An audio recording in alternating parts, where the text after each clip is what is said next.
Hello everyone, जुनून classes में आपका स्वागत है। आज हम जो सब्जेक्ट स्टार्ट करने वाले हैं वो है एनवायरनमेंट।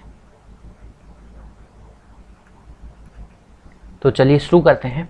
सबसे पहले एक टर्म आता है इकोलॉजी, और इसका जो पीडीएफ है आपको टेलीग्राम चैनल पर मिल जाएगा जिसका नाम है जुनून क्लासेस। तो ये दो टर्म से मिलकर बना है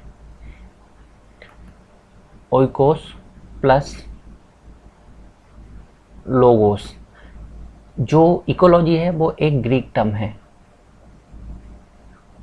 ओइकोस का मतलब क्या होता है? हैबिटेशन, या फिर हम इसको बोल सकते हैं होम। और लोगोस का मतलब क्या होता है? स्टडी। हैबिटेशन के बाद की स्टडी को ही हम इकोलॉजी कहते हैं। जो टर्म है, ये टर्म इकोलॉजी किसके द्वारा दिया गया था? ये दिया गया था किसके द्वारा? अर्नेस्ट हैकल के द्वारा। पर इसको जो डिफाइन किया है, इकोलॉजी को डिफाइन किसने किया है? इसको डिफाइन किया है अलेक्जेंडर वैन हमबोल्ट ने। जो अलेक्जेंडर वैन हमबोल्ट हैं, इन्हीं को बोला जाता है इसीलिए फादर ऑफ इकोलॉजी। अब इकोलॉजी होता क्या है?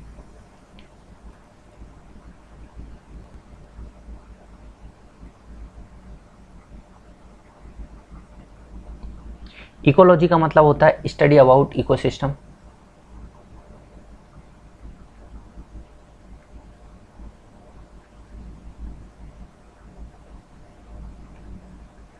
ये जो टर्म इकोसिस्टम है, ये किसके द्वारा दिया गया था? ये दिया गया था एजी टेंसली के द्वारा। पर इसको जो डिफाइंड किया है वो किसने डिफाइन किया है? वो डिफाइन किया है ईपी ओडम ने। E P Odum. इसीलिए जो ईपी ओडम है, इनको कहा जाता है father of ecology, ecosystem ecology. Father of ecosystem ecology. इतना आपको समझ में आ गया। लेकिन इंडिया में भी तो कोई रहे होंगे इकोलॉजी को डिफाइन करने के लिए, इसीलिए इंडिया में father of ecology in India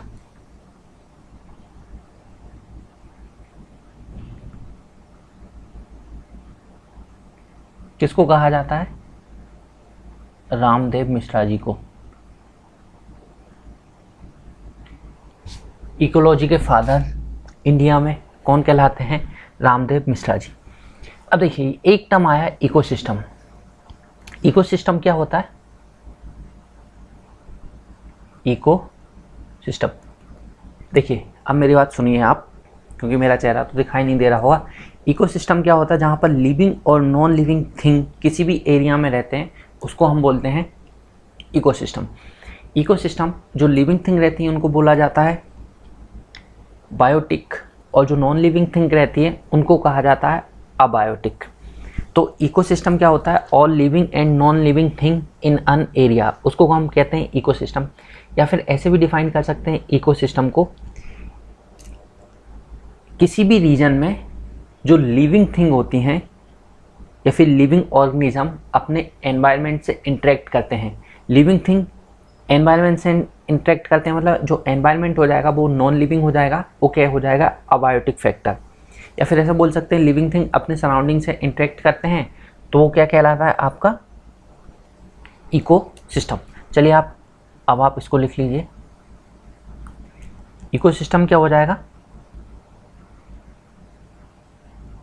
all living and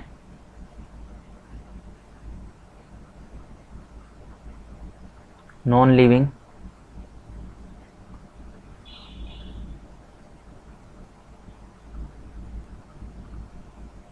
things in an area. और कैसे डिफाइन कर सकते हैं? और डिफाइन कर सकते हैं,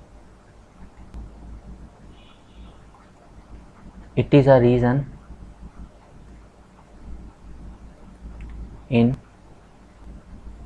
विच living organism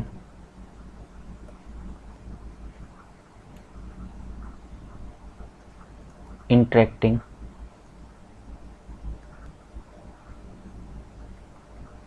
with their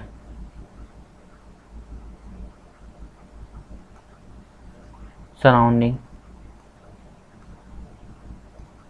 environment। तो ये कहलाता है आपका इको सिस्टम। अब देखिए, इको सिस्टम आपका छोटा भी हो सकता है, बड़ा भी हो सकता है। तो सबसे छोटा इको सिस्टम एक वाटर का ड्रॉपलेट भी हो सकता है,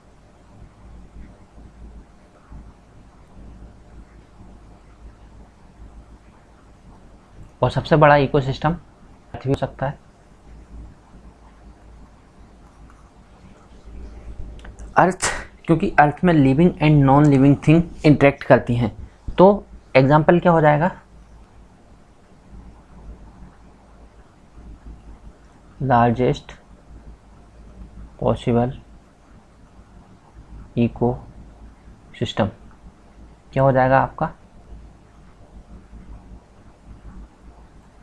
अर्थ हो जाएगा। चलिए, ये हो गया। इसके अलावा अब देखिए, इकोसिस्टम मैंने आपको बताया था छोटा भी हो सकता है, बड़ा भी हो सकता है। माना कि हम मान लेते हैं एक इकोसिस्टम क्या है आपका? फॉरेस्ट एक कौन हो जाएगा? एक इकोसिस्टम फॉरेस्ट एक इकोसिस्टम हो जाएगा। लेक आपका एक इकोसिस्टम हो जाएगा। फॉरेस्ट एक इकोसिस्टम हो जाएगा, लेक एक इकोसिस्टम हो जाएगा। इसके अलावा ग्रासलैंड एक इकोसिस्टम,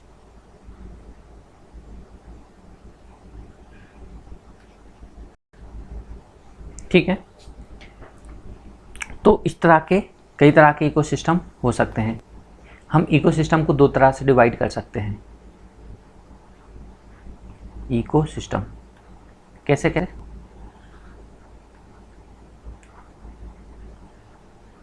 नेचुरल, फिर आर्टिफिशियल। जो नेचुरल होते हैं वो भी दो तरह के होते हैं। कौन कौन से? टेरेस्ट्रियल या फिर एक्वेटिक। जो टेरेस्ट्रियल होते हैं उसके एग्जांपल क्या क्या हो जाएंगे? टेरेस्ट्रियल का मतलब होता है जहाँ पर भूमि होती है, लैंड मास होता है।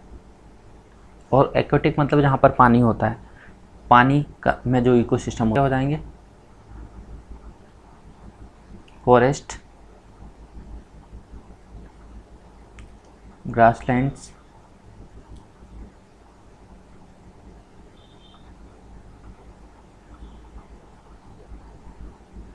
टुंड्रा। एक्वेटिक के क्या एग्जांपल हो? पॉन्ड्स, लेक्स,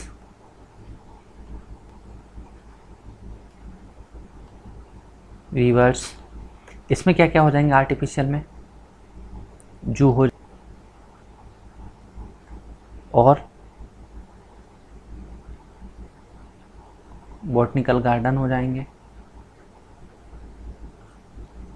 और क्या हो जाएगा? फिश एक,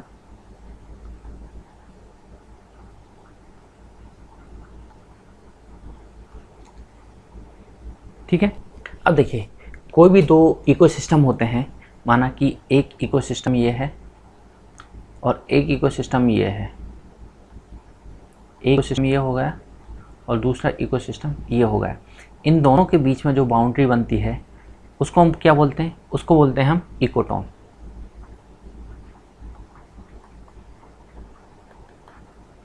इकोटोन क्या होता है? Transitional zone between. क्योंकि माना कि आप फॉरेस्ट विजिट, फॉरेस्ट के बगल में ही लेक थी, तो आप लेक देखने चले गए, तो इन दोनों के बीच में कुछ तो दलदल होगा ना। ऐसा तो नहीं फॉरेस्ट से निकल के डायरेक्ट आप लेक में पहुंच जाएंगे। इनमें जो ट्रांजिशनल जोन होता है उसको ही बोलते हैं हम क्या, इकोटोन। तो हम इसको ऐसे डिफाइन कर सकते हैं, ट्रांजिशनल जोन बिटवीन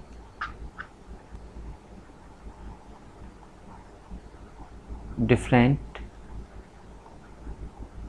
इकोसिस्टम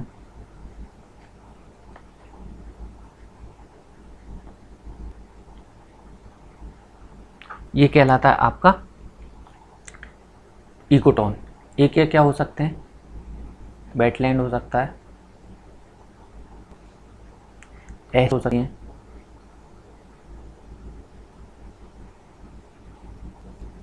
और क्या हो सकता है आप coastal area.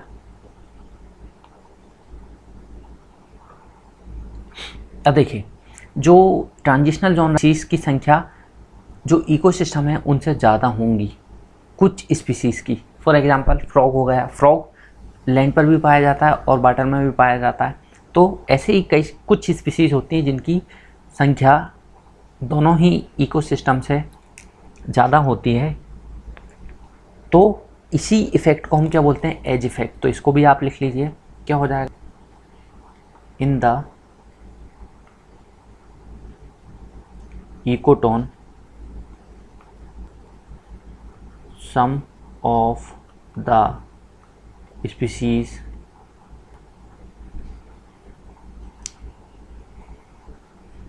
population density is more than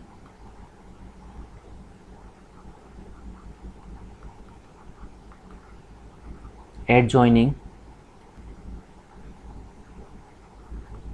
region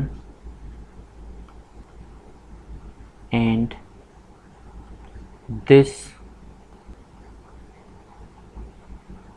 phenomena is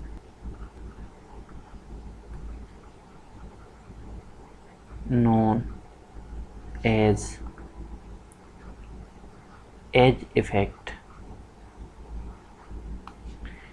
तो यहाँ तक हमने पढ़ लिया, इसके आगे का हम कल